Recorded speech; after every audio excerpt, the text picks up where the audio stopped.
Hi, my name's Allison Gray, and I'm going to tell you about an adaptable collaborative writing exercise that you can use with your students. It's designed to do a couple of different things, especially to get students writing arguments. It asks them to compose an argumentative claim in a single sentence that someone else can easily understand, and then it asks them to marshal evidence in support of that claim and present it for readers. Like I said, the exercise is adaptable, but I originally designed it because I have a particular problem with students who don't like to fight with each other. I tend to teach biblical texts, and this exercise is designed around Ecclesiastes. Everything from the beginning in chapter 1 with Vanity of Vanities down to that famous song by the Byrds in chapter 3. And I struggle to get students to actually disagree with each other in class about what this text is about. So this exercise invites them to think individually first and do a close reading of the text before they engage with other students, and hopefully a couple of different opinions or arguments will come out. So I give them a half sheet of paper, and on the half sheet there's a space for names and then 3 different stages of the exercise. Stage 1 just asks the student to write down in a single sentence their idea of what the author of Ecclesiastes was trying to say. I give them about 5 minutes for this exercise. And then I ask them to shuffle the papers around the classroom. You don't have to do a direct trade, although you can if that seems helpful. Stage 2 asks a second student to go through the text and find evidence to support their classmate's claim. And then they write a few sentences to explain how the evidence they've identified actually does support that claim. So if you're familiar with University of Chicago's writing pedagogies, they've just done claim, reason, and evidence, constructing a mini paragraph. Also about 5 minutes for stage 2. And then in stage 3, they'll hand the paper on to another student in the classroom, writing their names if you'd like them to get their original work back.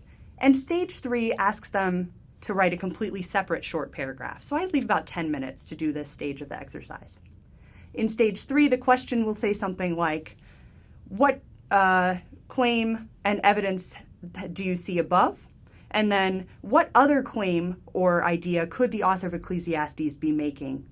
Write that as a single sentence, find evidence for your own claim that's different from the evidence used in the claim above, and marshal another reason to support the relationship between your claim and the new evidence.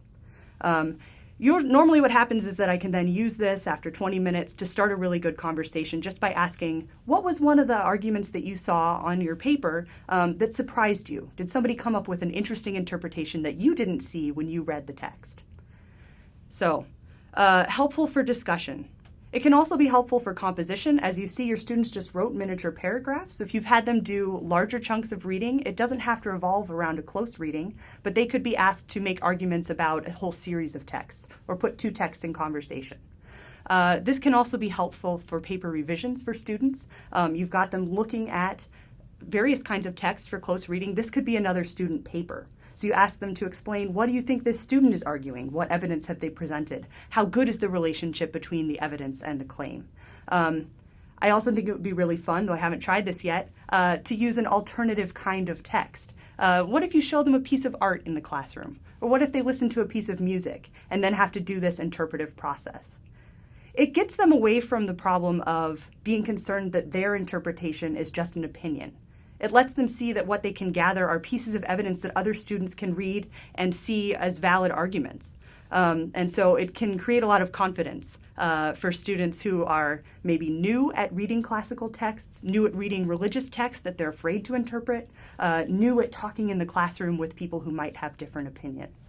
So I hope that you and your students find this exercise helpful. Thank you very much.